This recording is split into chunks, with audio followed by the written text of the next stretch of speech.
Amen. Jana tumekuwa naendelesha somo tu. Tumekuwa naonesha ya kwamba kilichomletea Yusufu vita ni upendo alipata kwa baba yake na ndoto alizozipata. Elewa tu tena, narudilia, hautakubaliwa na watu wote. Zaidi watu wa maana watakupenda, wasiofaa watakuchukia. Narudilia tena, Yakobo ndio alikuwa wa maana sana kwa Yusufu zaidi ya wale waliomchukia. Ema, tuko pamoja, hatuko pamoja? Au ile kimya ndio kusikia? Ndabambia jani Yakobo alikuwa wa maana sana kwa Yusufu zaidi ya ndugu zake. Kama ukisoma Mwanzo 49 maki 49, Yakobo aliikalisha watoto wake wote akaanza batabiria. Manake Yakobo mbele ya Yusufu ni nabii mkubwa sana, ambaye anaweza kuambia Yusufu ujio wake na itatokea. Lakini ndugu zake na Yusufu hakuna hata siku moja walimtabiria. Kwa hii Yakobo akimpenda Yusufu, alafu ndugu zake wamchukie, itufundishe tu kama wa maana kwetu njoo wanatupendaka, na wenye hawatufalie njoo wanatuchukiaka. Angalia tu bia mwenye hakupendi hakuwake wa maana kwako. Anayekupenda hata kama wamuambie mabaya yako namna gani, atakupenda tu. Wakukupenda hata tafuta unakuwaka hivi, kwa hiyo uko mzaifu, haangaike na vile. Na ukitembea na mtu mwenye anasikiaka habari za mubaya juu yako na anazikubali, elewa ule haiko wa mafaa kwako. Achana naye mbele ya wakati. Usitembee na wale wanaamini yanayosemeka juu yako kule nje, sababu wale wanaokusema nje hawana roho mzuri na wewe. Na usitakake ujue nini wanasemaka juu yako kule nje. Juu yote vinasemewaka kule nje haiko vya mzuri, ni vya mubaya, vya mingi utabisikiaka vinakuvunja moyo. Usisogeze karibu yako mtu mwenye atakia kuletea maneno, bali kusema hivi na hivi. Ule mwenye alikusema vile naye alikuletea ile maneno, naye kwa wenye anakuwaka alisema sababu alikuwa anakusema. Atakia kuambia vile juu uchukie watu. Na mwi dunia ya leo yenye wanasemeanaka bongo, kuko mwingine juu ajipendeze tu kwako, juu apate fasi mroho yako na uchimbi yake, atakia kuchonganisha na watu wanakusema mubaya. Kumbe yeye ndio anakuwazia vya mubaya, kisha nataka kugonganishe na wale. Hapana, achana na watu ya nje juu ya maneno yenye wanakuletea. Na nisema zamani, akikuuliza, akikwambia mtu fulani alikusema hivi na hivi na hivi, muulize na wewe ulisema nini? Saba alikuwa anakuambia vile.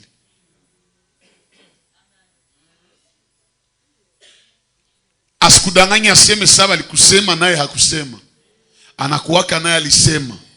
Hauna lazima ya kuambia walikusema hivi na hivi, hapana. Uko na lazima ya mwenye hata walikusema anamalizana na wale, kisha iko mbele yako anakuletea maneno ya maana. Hii wakati hatuna tena muda ya kufuatana na maneno.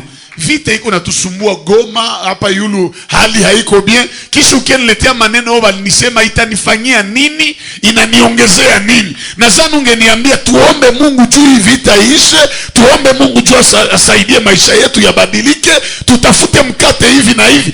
Sina wakati ya maneno. Na niseme hivi vile mnanisemaka muendelee sema. Siangaike na vyenye mutanisema, juu maneno yenu haitanipunguzia kitu. Ingelikuwa ni maneno yenu ndio mimi nafuatanaka nayo, kama nilishaka kufa zamani. Museme musiseme, ndalala bien, ndakula bien, maisha itaendelea na mutashangala. Juu kila wakati mutanisema, kila wakati ndatumika na mimi napanda yulu. Ni mzaifu ndio anafuatanaka na vyenye viko nasema juu yake. Mie siko mzaifu, niko na roho kubwa sana. Nilishasemewa wengine ikanivunja moyo, nikajitia moyo. Hata muniseme je, nitakazana, nitaendelea, nitabanana na Mungu. Mungu atabadilisha maisha yangu, na vile munasemaka vitakosa nguvu. Utafuatana na vyenye walikusema. Mimi nikose apeti juu wananisema. Siko tena kuile niveau. Sema gisu unataka, watasema, watachoka. Na usiku, na we mwenye unanisemaka, na we kule nje wanakusemaka. We mwenye unanichafulaka, na we kwa benye wanakuchafulaka. We mwenye haunipendake, usiwaze na we wote wanakupendaka, na weye wanakuchukiaka quelque part. Fuatana na maisha yangu juu siko wa niveau yako, niko yulu yako. Ulikuwa ujue kama mwenye anafuatilia maisha yako maki uko na niveau ya yulu kumuzidia. Oh, nijue wenye biko hapa wote. Okay. Munaona dada mjakazi, usishushe kichwa mjakazi. Unaona mwenye iko nyuma yake, muwaone bien. Dada wa nyuma, jikazo nione. Nawe jikazo muzibi. Awana sasa. Okay, enda huku. Pengemea, dada, enda hivi. Okay. Jikazo wewe nione. Wewe sogea tu. Jikazo nione. Pale saa unione utafanya nini? Utashuta hivi. Enda tena hivi. Mena sa iko na mzuia. Muniambie bien. Wanyuma tafurahi kisha na mzuia. Bia maana viko hapa, yeye wa mbele iko na viona. Wanyuma saa vione, ataanza sumbua wa mbele. Huyu mafiere, huyu hivi na hivi. Maana ukiona mtu anakusema sana, kuko vyenye unaonaka vya maana hayaviona. Ukisikia wanakuchafula, elewa uko vyenye ushafikia vya maana. Hata uchafule mwenye iko na vya maana, haita muhimu vile vya maana. Kama unapigwa, usianze chafulana. Tembelea mwenye aisha jiretrouver, atakusaidia. Acha mafiere. Tuko pamoja. Mwabo Yusufu ni bandugu yake ndio wanamchukia. Ndugu zake na Yusufu ndio wanamtakia mabaya. Tena wivu yenye wanamuletea ni nini? Inaanza juu tu Yusufu anapendewa na baba. Haimaanishe baba yao alikuwa anabachukia, alikuwa anabapenda. Lakini msome Biblia mzuri. Kekiliacha Yakobo anapenda Yusufu zaidi ya ndugu zake. Maandiko yanasema wote walikuwa wanaenda kachunga manyama. Lakini bandugu yake na Yusufu walikuwa na fabia mubaya. Yusufu alikuwa hafanyi vya mubaya. Tabia yako ya mubaya itaachaka tu wanakuchukia. Haiwezekane wakupende na uko na tabia ya mubaya. Ni mwenye iko tu na tabia ya mzuri ndio mwenye anapendewaka. Hasa baba matabia ya mubaya bakakuwa sana chuki kwa Yusufu juu ya uzuri yake. Unaona sasa kama ni wabaya ndio wanakuwa na roho mubaya tu.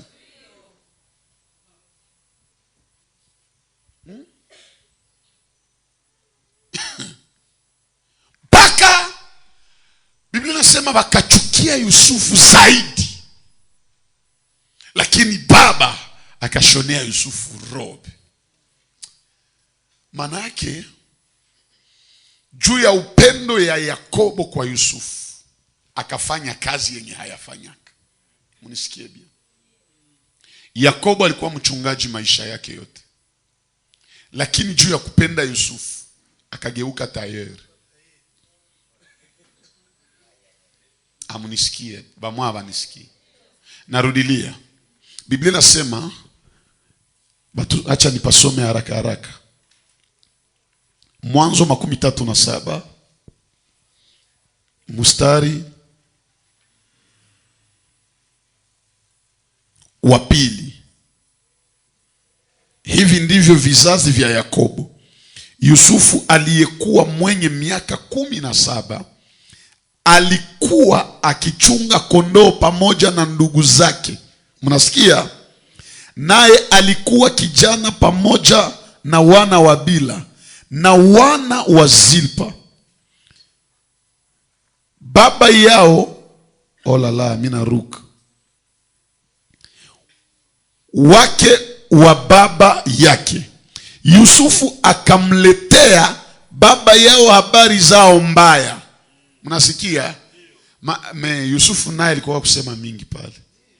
Jua aliona vya mubaya akienda visema. Ndarudilia pale. Basi Israeli akampenda Yusufu kuliko wanawe wote, maana ni mwana wa uzee wake. Akamfanyia kanzu ndefu. Mversio nyingine akamfanyia kanzu nzuri ya zambarau. Unaona, anamshonea. Yakobo alikuwa mchungaji toka kwa Labani, toka kwa mama yake. Mnakumbuka hata alienda katwala kondoo kwanza, kitoto ya mbuzi juu mbariki. Kisha kwa Labani alifanya miaka 12 anachungaka manyama. Hapa sasa juu ya upendo kwa Yusufu anabadilisha kazi, anamshonea. Mtu akikwambia nakupenda, anaweza fanya na vyenye hangefanya juu yako. Mwenye anakupenda ukimwambia badilika, anaweza badilika juu yako. Mwenye hakupendi ndio mwenye hawezi fanya kitu juu yako. Lakini mwenye anakupenda anaitikaka afanye hata vyenye watu abange wazia kama anaweza fanya juu tu akufurahishe wewe.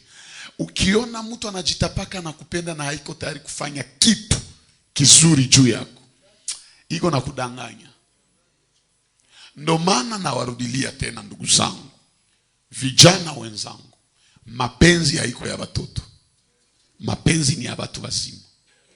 Mapenzi ni ya watu wakubwa.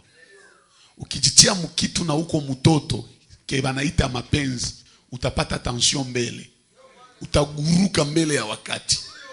Biblia nasema usichokoze mapenzi na wakati yake haiyafika. Hauna makuta usijitie mu mapenzi. Hauyakuwa tayari usijitie mu mapenzi. Hautaweza pana kitu kia maana na hauna hizi. Na hivi ya mazawadi haiko tu wanaume ndio watapatia wanamuke, na nyie badada munapaswa kuwa napatia ba garçon makado. Ba mama wenye muko humu mshikwa chunga baba wenu ndio babaletie makado, na wewe kwa namfanyizia surprise. Ona vile bamere wananiona. Na waambia kweli, msichunge tu sheri niletee kado, na wewe mfanyizie surprise. Tuko mu 21e siècle bandugu. Ni wakati yenye kado ni ngambo yote. Tuko pamoja. Yakobo alifanya kazi juu ya Yusufu. Anashona nguo. Manake ilimchukua muda. Mwenye anakupenda ni mwenye anaweza disponibilize hata wakati yake juu yako. Ukisikia mtu anakuambia mimi nakupendaka, lakini hakuitake, hakutembele yake, hakuongeleshake, hapate hata 10 minutes ya kuikala na wewe, bongo yake iko na kupondea pile. Mtu mwenye anakupenda iko na wakati juu yako. Mungu sali tupenda. Yesu mwenye alitupenda ya kweli aliitika aache mbingu, akakala kudunia na banadamu 33 ans. Unaweza 33 ans ni ya muzaa.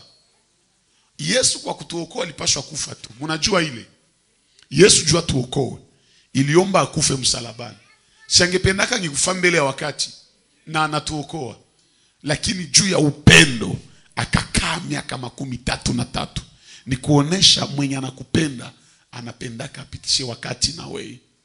Mwenye hakupendi hana wakati na wewe. Lakini mwenye anakupenda muda mwingi ataipitisha na wewe. Na hii ni alama za mapendo. Mwenye anakupenda atakupatia muda, atakupatia vitu, na atakusema mzuri, na atakuheshimisha mbele ya Mungu na mbele ya wanadamu.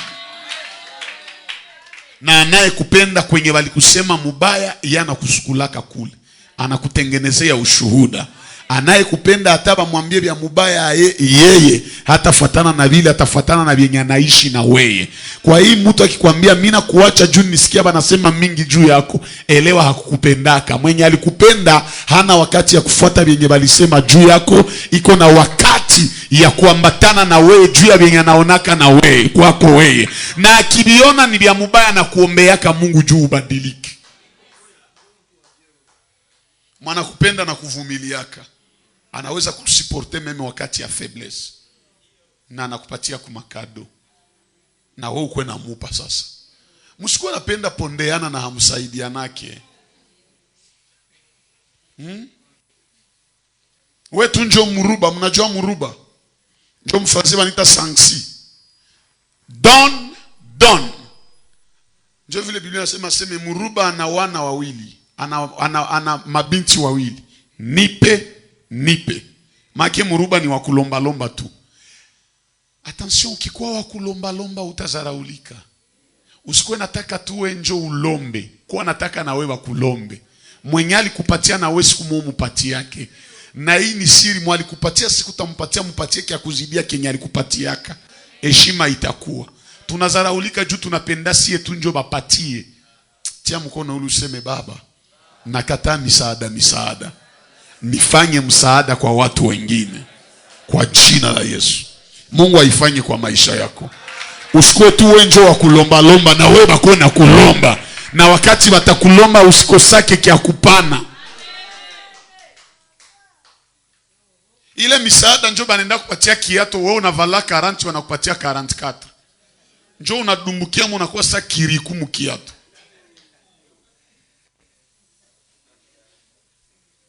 Bana kupatia pantalon ya pata hapa, wewe uko wapata hapa. So na wewe kwa tayari posho zinakutanana za nyuma. Nakatala maisha ya kulomba lomba. Nakataa maisha ya kupewa. Na mie Mungu anibariki nianze pana. Nawaambie na kuwake heshima sawa nje huko na pana. Batu yote wanajua ule anakuwa na roho mzuri. Anapanaka. Hapana, ule analombaka. Njoo itakuwa ule mwenye tulisema jana, mtu alikupatia kitu ase, mnaona yeye anavala, ni mimi ndio nilimupa. Nakatala mazarau ya vile. Nakataa. Bwana asifiwe sana. Yusuf kapendwa na babaye. Mimi nimesema hapa, Yusufu alikuwa naenda na bandugu yake. Kwa wanaenda chunga kule, bandugu yake wanakuwa nafanya vya mubaya.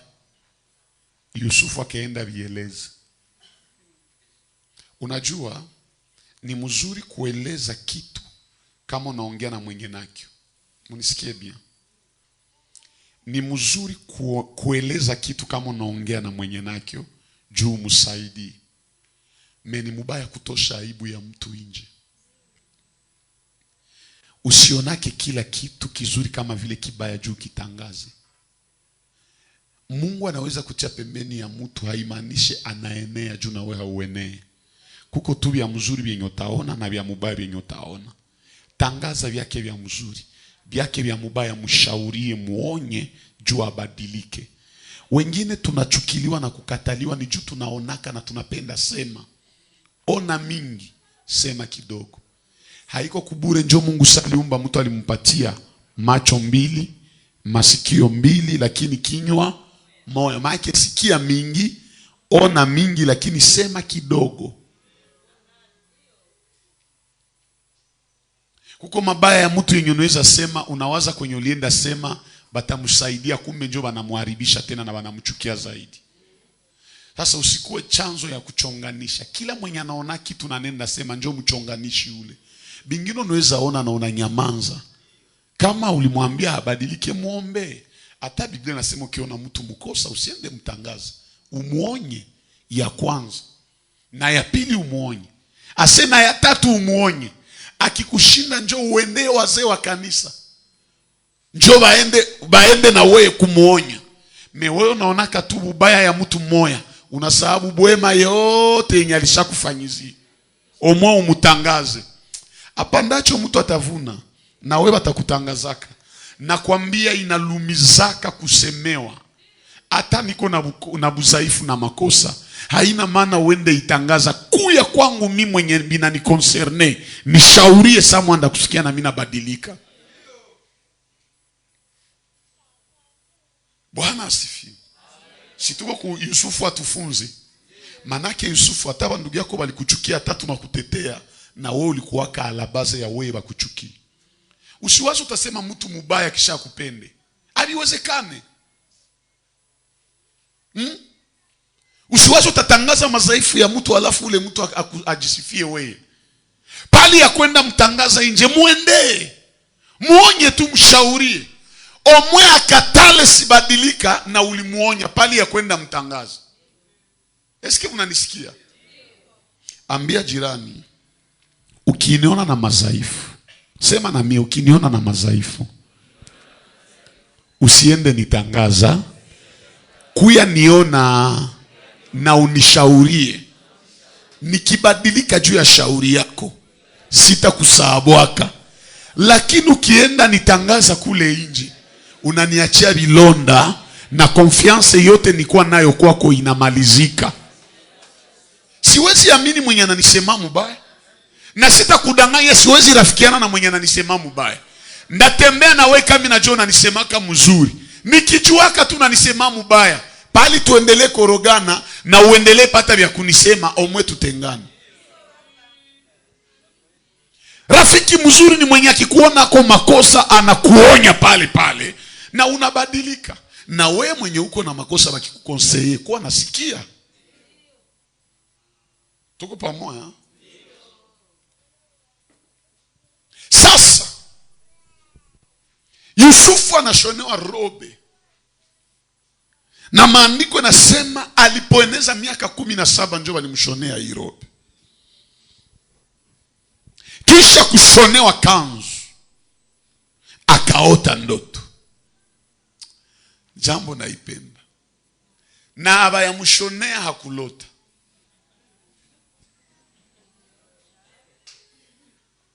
Lakini sawa alimshonea, njoo akalota ndoto. Tena mwenye alimshonea robe ni mzee. Pardon mzee, tufe na wewe mfano. Samani, sogea hapa mbele papa. Si mimi niko kijana, yeye si ni mzee. Mie njo Yusufu. Mwisikie bien. Ni ufunuo. Mie njo Yusufu, yeye njo Yakobo. Yeye njo mzee. Iko na experience kunizidia. Kumiaka yangu 17 ananishonea robe. Sasa alikuwa hayanishonea, nilikuwa siyalota. Mesana nishonea, mina ivala, njo minaanza lota. Munajua na maanisha nini?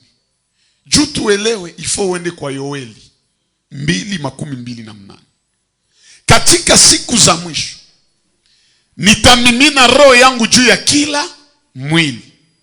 Binti zenu na vijana watafanya nini? Wataona maono na watatabiri. Wazee wenu watafanya nini? Wazee watafanya nini? Maaki bajene habana droit ya ndoto. Basenjo biko na droit ya ndoto. Sasa mimi Yusufu nikilota mina aribisha maandiko. Yoeli iko na probleme na mimi. Ndapata vya wazee na niko kijana. Kijana alipaswa ishia kumaono na kuunabii. Hapana ndoto. Me Yusufu kijana anapata ndoto ya wazee. Ameipata aye. Nipatie sauti. Nipatie sauti. Na kule unipe sauti. Ndapata vya wazee. Munisikie bien. Manake bakilamusha Yoeli atafungisha Yusufu. Atamwambia koma unaweza enda kinyume ya venye mimi nilisema. Wewe unapaswa fungiwa, tunapaswa samba. Sikia jibu ya Yusufu. Ni kweli nilipata vyenye sistahili, lakini sikuvipata na siyapata kia mzee. Ni saa mzee alinipatia nguo ya wazee, njoo ikanipatia manda ya kupata vya wazee. Maake juu ufikie mudegre yenye haustahili fikia yako, kutanana na mwenye ile degre. Uko mtu wa chini, ukikutanana na mtu wa yulu utapanda mara moya. Nitabirie mtu moya, kama uko maskini ukutanane na matajiri na utajiri itakuwa yako. Kama ulikuwa celibatero ukizoea ba marie utapata na we ile grace. Kama ulikuwa shomere ukitembea na wewe wanatumikaka, na wewe utapata kazi. Anayeamini Mungu aifanye naye kwa jina la Yesu. Maana Yusufu analota juu mzee alimupatia kiavaze. Merci mzee. Mnanielewa? Maana autrement dit, hata hauna sura ya bien, tembea na basura mzuri. Aho. Uko na sura mbaya, kisha unatembea tu na basura mbaya. Unataka nini? Kisha baba nipe ndoa. Tembea na wengine uko na sura ya bien. Hapana tembea na wale wanatembeaka, anatupa probleme huku. Munipe muhindi, niko chakuna muhindi, muwa mubarabara, nani atakuona vile? Kutanana na dada mwenye anaokoka ndani ya Kristo bien. Kasura kamzuri ndani ya Yesu. Anajua kajitengeneza ndani ya Yesu. Kama alifunga kitambala na ifunga bien ndani ya Yesu. Na unakuwa nenda jitembeza muvile mko pembeni ya matala. Me uko huku muhibirere. Hii ni mapendo ni nini? Makoro. Uishabania tu muhi makoro. Wewe utakutana tu na wale babandi ba muhi makoro. Tembea huku kumatala. Tala nazo zinatakatisha mtu. Ona. Wewe unazoeaka tu wenye walishaharibika. Tutakuona mzima kweli.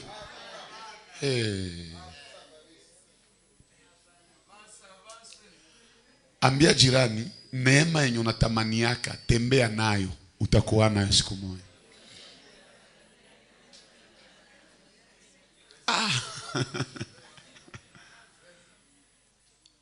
Barafiki yako tu ni bailetre. Barafiki yako habakusomaka. Kisho napenda useme français ya bien. So utakuwa tunapiga mashamo.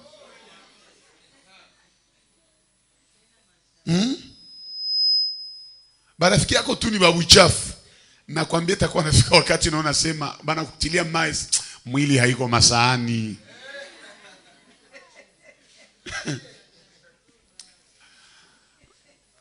Tukue na nao bandugu, tukue na takata. Tukue na fanini. Nilisema ku TikTok wakatani maliza.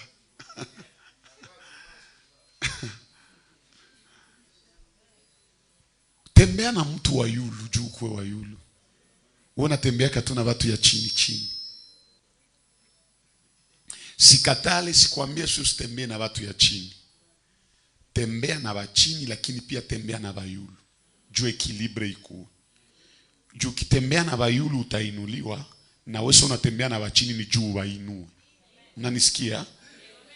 Manake unatembea na wenye baisha endelea, naona kwa na rekipere wenye wangali nyuma juu baendelee. Pale unakuwa bien. Usikue maskini ufanye tu relation na wa maskini. Kuwa na relation na wa chini, pia na relation na wa yulu. Wa chini ni juu kuwe na wapandisha. Maake wenje utajue intermediaire. Jue uisha kutana na wa yulu, maake utainuliwa, unaanza na wepandisha wengine. Tuko pamoja.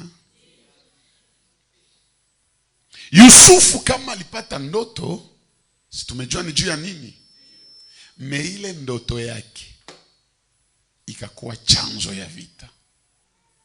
Sasa alikuwa hayalota hakupata vita. Sana pata ndoto njo vita inaanza. Maana sasa yaonekana ako kitu kia maana, hakuna mwana kupiga vita. Esko unajua kama ukikuwa wa Mungu ilifo ukwe naomba Mungu vita ikue? Kwa mwamesema mimi nataka kuambia vile leo. Alama ya mwenye iko na Mungu ni vita. Bila vita manake hauko na Mungu.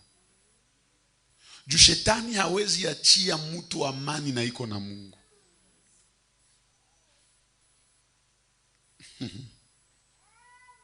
Baba nimalizie vita. Hapana. Asikumalizie vita, kubadilishie njo vita. Sijui kama mnanisikia. Ndawa explique. Ni wapi?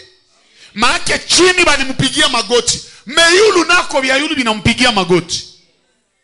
Manake nataonesha vile vile batakuitika kudunia. Fanya nguvu na Mungu na aseme huyu kabisa na niitikisha. Kinatutesa ni juu tunapenda tuonekane sana kudunia mbele ya watu, lakini mbele ya Mungu tuko zero. Na kuambia hata upate heshima ya dunia, kama Mungu hakuone huko hivi, ni bure. Kila siku ukuwa najua kama zaidi ya kubarikiwa duniani, lazima uendake siku moja mbinguni. Lazima siku moja Mungu naye aone huyu ananifurahisha. Usipendeze dunia bila kupendeza Mungu. Ebya hivi amena zinakwaza kidogo. Unatafuta mali ya dunia, haiko mubaya. Je, umepata Mungu? Alisema Yesu, itamfalia nini mtu kupata yote ya dunia, mali, utajiri yote ya dunia, kisha apoteze? Ambia jirani, hata vya dunia tuko navyo lazima, lakini mbingu ni ya lazima zaidi. Mathayo 6:33 nasema, tafuteni kwanza ufalme wa mbingu na haki yake, na mengine yote. Priorite ni mbingu, wapendwa. Mungu ndio priorite. Taka kwanza Mungu akuwe na wewe. Mungu akikuwa na wewe, wanadamu watakuitika tu. Usitake pendeza wanadamu, umchukize Mungu. Ukiona mtu anataka kusukuma kumkosea Mungu, ni heri uachane na ule mtu, lakini umpendeze Mungu. Anayempendeza Mungu ni zaidi, ni bora kuliko kuwapendeza wanadamu. Hata ukuwe na 10,000 personnes wanakukubali mumaerere, na Mungu iko na kuona mkosa, uko napoteza wakati bure. Ya kwanza Mungu akufurahi. Watu walikuwa hawajamjua Yesu bado, walikuwa hawajamkubali Yesu bado. Yohana alipomtambulisha hawajamkubali sana. Batizwa, mbingu zikafunguka na sauti kasema, huyu ndiye mwanangu mpendwa, ninayependezwa naye. Sato alitoka mumai, watu yote na wanafunzi ya Yohana bakafuata Yesu. Manake ukipendeza Mungu, watu watakufuata.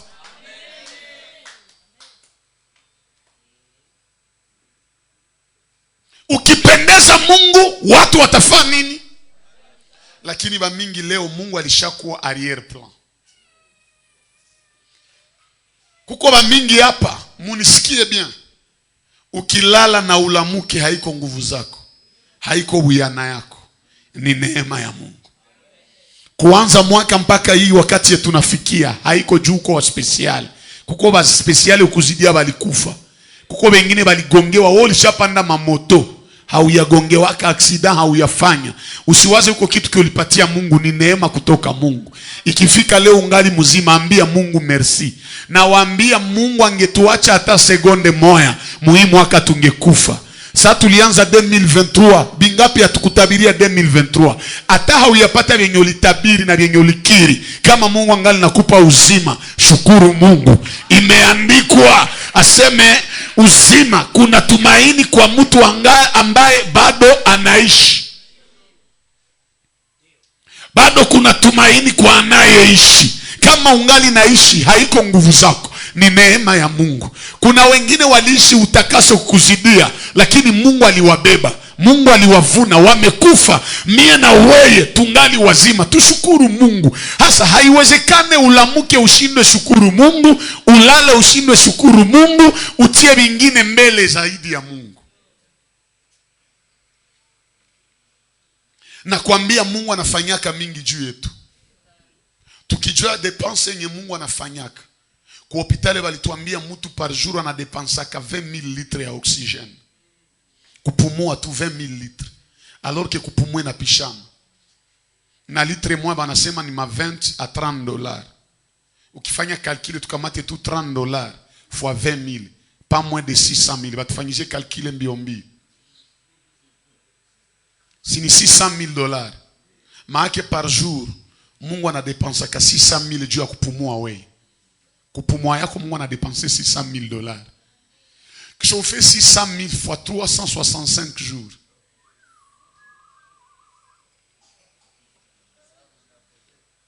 Hein? 600,000 Ukifatu 600,000 fois 100 inakuwa ngapi?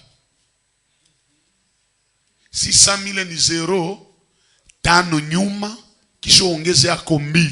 Maki zinakuwa 0,7. Maki inakuwa 60 millions. Tuko pamoja, 60 millions. Ile ni fois 100. Fois 200, maki inakuwa ngapi? Fois 300 inakuwa ngapi? Ma 180 millions. Sinjo vile. Kisha ufanye ile 600,000 fois 65. Maki hautakosa mnazani itafika hata ma 200 kupanda mamilioni ya madolari. Maki kumwaka moya juu yako Mungu anadepensa kama milioni de millions de dollars. Kisha usijione we peki. We mama ushazala watoto ngapi? Kama uko na watoto 7, utie mu mwaka moya fwa ile mamilioni, uone makuta ngapi zenye Mungu anadepensa kama nyumba yako juu ya kupumua tu. Lakini una priorize vitu vingine, unaacha Mungu nyuma. Kuko saa Mungu akituambia tulipe tu facture ya pumuzi yenye anafanyaka juu yetu, hatuwezi pata makuta za kumulipa. Tuambie tu Mungu merci. Ni kweli Mungu hayakubariki, lakini ile uzimi kwa kupatia ni baraka kubwa sana. Unaweza mwambia tu merci kwa ile. Tujifunze tu kuambia Mungu asante kwa yote. Haiwezekane ukue mtu mwenye uko naishi auambie yake Mungu merci saa vile akufanyizia yake kitu. Mungu iko nafanya gharama mingi juu yetu. Muigoma yenye kukufa ni ya moins cher. Wewe ungali mzima, uishaambia Mungu merci? Yusufu akulota tu vya chini, alilota na mbingu. Alilota vya yulu.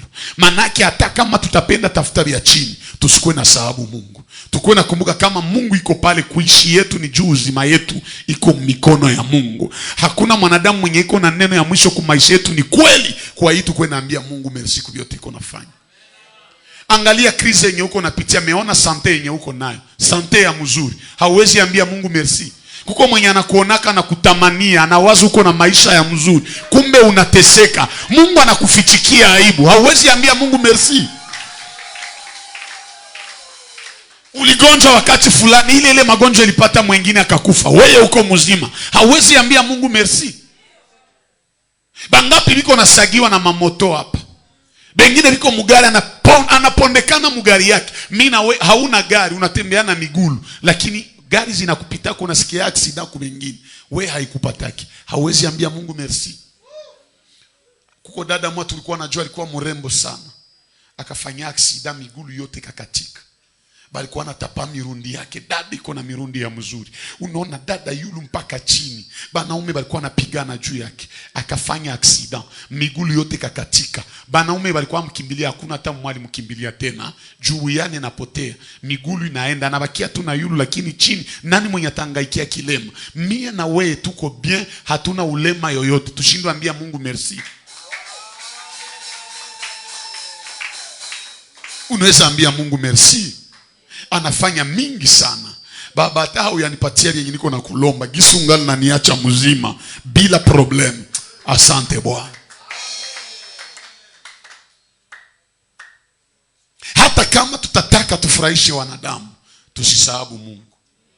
Ndio maana imeandikwa utampenda Bwana Mungu wako kwa nguvu zako zote, kwa moyo wako wote, kwa akili zako zote.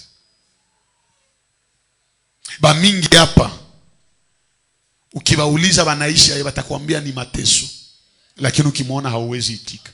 Kuko mwenye anakuambia umkopeshe makuto, na jiuliza muro angejua maisha mimi napitia. Mungu njoo iko nafanya vile vyote. Hakuna mwenye iko na shukrani ambie Mungu asante. Uligonjwa mara ngapi mwi mwaka? Bengine baliingia kidogo tu na bakakufa. Ima siku kwanza sikia mtu anapata kama magonjwa ka 5 minutes na anakufa. Kichwa ilimuluma kidogo. Wewe kumbuka kichwa ilikuluma sana, lakini mpaka leo uko mzima. Hawezi ambia Mungu merci. Hivi na kwa mwenye mwake taisha analetea Mungu 500 francs ya sadaka. Njoo na kia shukuru nao Mungu.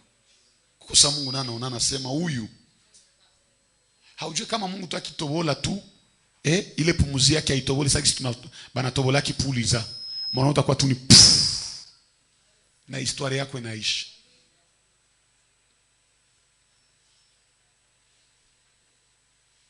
Huko nje kwa wenye biko mu prison na ni ba innocent.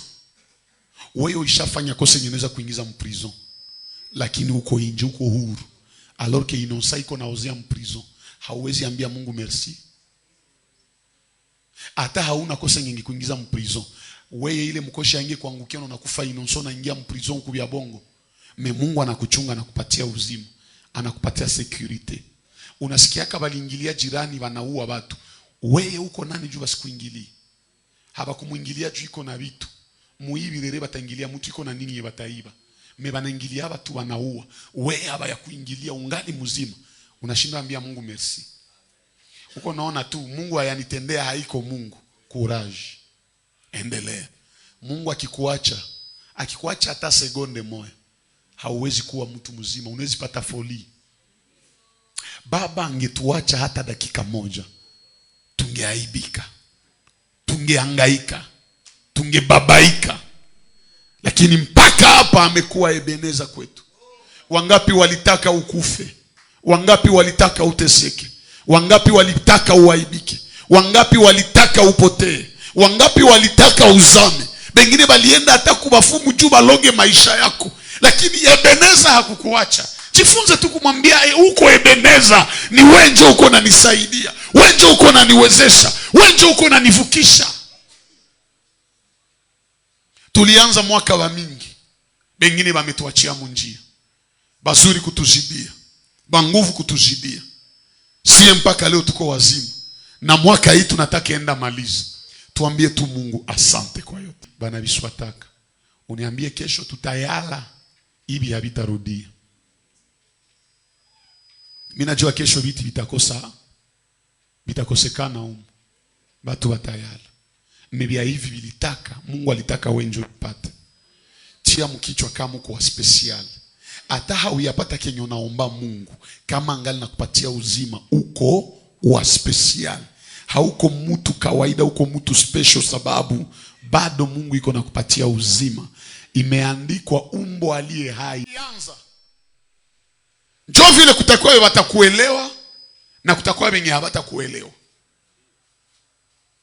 Hatuelewanake tu juu degree zinapishana.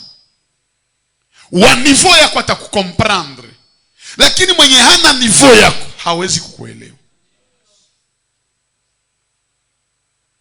Yusufu hapa anachukiliwa, lakini Mungu aliendelea kuwa na mpango na Yusufu. Wanaokuchukia hawawezi sababisha Mungu aache mpango yake kwa maisha yako. Sasa niendelee kusema hivi. Yakobo akaacha watoto wake waende chunga ufugo wake. Akabakia na Yusufu na Benjamin. Wakati iko nao, hapa Benjamin ni mtoto. Maandiko yanasema Yakobo akamtuma Yusufu. Nisikie. Mbele ya mtume, nisikie bien hapa. Mbele ya mtume alimuita. Akamuita Yusufu mwanangu. Yusufu akasema mimi hapa. J'aime.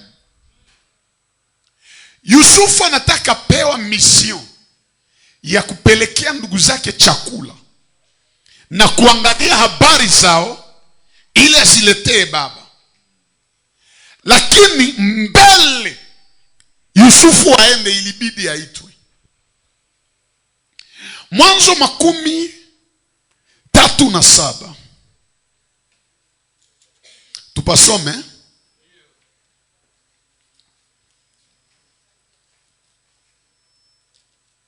Tumake, acha Mungu akutume.